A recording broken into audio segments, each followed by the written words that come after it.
मैं तमिल में बोलूं या हिंदी में बोलूं? हिंदी में।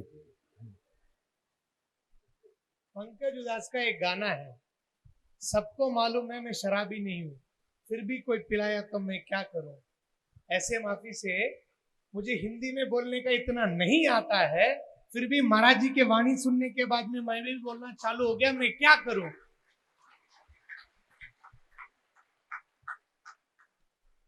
हमारा क्या है, ट्रैवल्स का धंधा है, गाड़ी का है ना, ट्रैवल्स का, उसका धंधा है हमारा।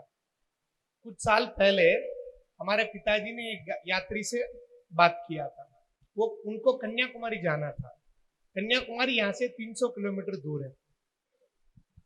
यात्री ने प्रेम से हमारे पिताजी से बात किया, सब हो गया, बुकिंग कर लिया। उसके बाद में उन्होंने पूछा, भाई ड्राइवर को हिंदी आता है क्या? पिताजी बोला, आप चिंता मत कीजिए, वो संभाल लेगा।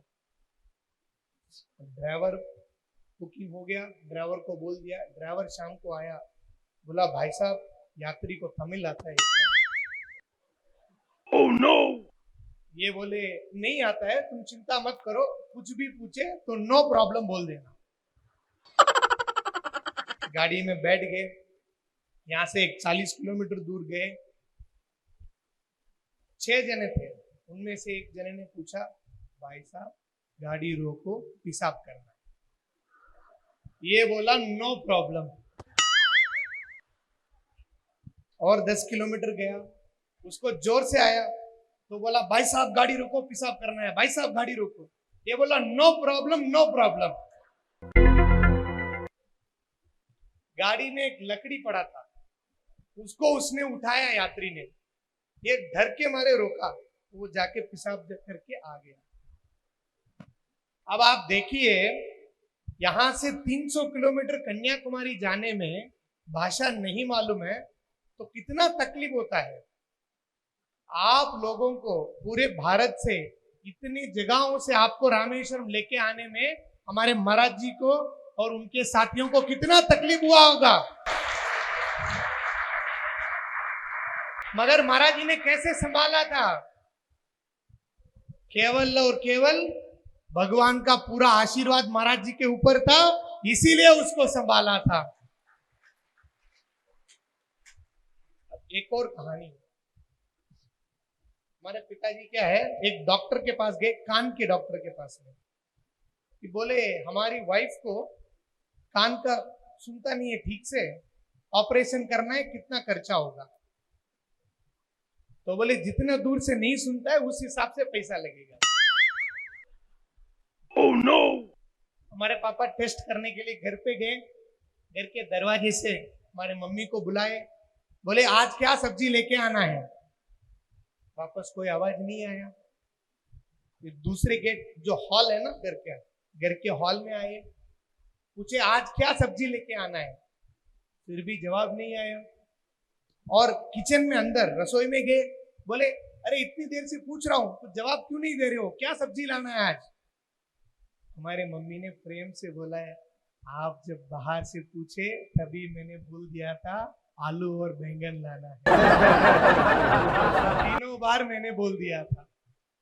अब आप देखिए, गलती किसी और के ऊपर है, वो उंगली किसी और के करते हैं। हमारे महाराज जी के भक्त कोई भी ऐसा नहीं है जो अपना हो, वो अपना मानते हैं। और आप देखिए, रामेश्वर ऐसी जगह है, अगर आप अपने यहाँ पर, अपने घर में, अपने गांव में 1 रुपए का दान दिया तो 1 रुपए का फल मिलता है। वहां पर एक बार का कथा सुनने का 1 बार का फल मिलता है, मगर रामेश्वरम में 1 बार कथा सुनने का 100 बार का फल मिलता है। महाराज जी भी सोच समझ के ही किए हैं सब। 2 दिन पहले महाराज जी और मेरी चर्चा हो रही थी जमीन के बारे में। आज महाराज जी को मैं दर्शन के लिए मंदिर ले गया, अंदर महाराज जी को बिठाया, अभिषेक हो रहा था। मेरे मन में एक प्रार्थना थी भगवान से कि कैसे भी महाराज जी को बात करके या कैसे भी करके आश्रम यहां बन जाए। बात करते करते बाहर आए, महाराज जी ने बोला आश्रम के लिए जमीन क्या दिखा है तुमने, बनाना ही है आश्रम आज। आज वहां पर बोला, अब हमने मन में सोचा था और उन्होंने महाराज जी को बोल दिया कि नहीं, बनाना ही है। यही कृपा है सीताराम दास जी महाराज, हम तो वहां घंटा चढ़ाने के लिए गए थे। ये आपस में इन्होंने सोचा होगा आपस में कि महाराज का यहाँ आश्रम बन जाए, लेकिन मेरे दिमाग में 1% भी नहीं था। जो आज ये हुआ है उसको मैं भगवान महादेव की बहुत बड़ी कृपा मान रहा हूँ। ये मुझे बोल भी रहे थे वहां, मैंने इनकी बात को भी अनसुना किया। मैंने कहा मेरी कथा का टाइम हो रहा है। बोले एक बार तुम देख तो लो। जो मुझे बोल रहे थे वही महात्मा जी के मुंह से बक कर गया। बोले कि इस रामेश्वर धाम को आपकी जरूरत है। ये शब्द मुझे इतना कि मेरी अंदर गहराइयों तक घुस गया ये शब्द। जब उन्होंने ये बात जो कही, ये अंदर तक लीक कर गया ये शब्द। लेकिन मैं आज बहुत ज्यादा इतना अभिभूत हूं कि जो मैंने सोचा भी नहीं था और आज वह हो गया है। बहुत खुशी, बहुत ज्यादा अति प्रसन्नता। रामेश्वरम ऐसी जगह है, बाकी जगह पर पाप किया तो क्षेत्र में छोड़ो, यदि क्षेत्र में पाप किया तो रामेश्वरम में छोड़ो। लेकिन जमीन लड़ाई झगड़े वाली ना हो, नहीं हो। हाँ। और रामेश्वरम में भी बैठ के पाप किया तो दोबारा यही छोड़ना पड़ेगा। इतने पवित्र जगह है और आप लोग महाराज जी की कथा सुनने के लिए यहाँ आके इसको और पवित्र कर दिए हैं।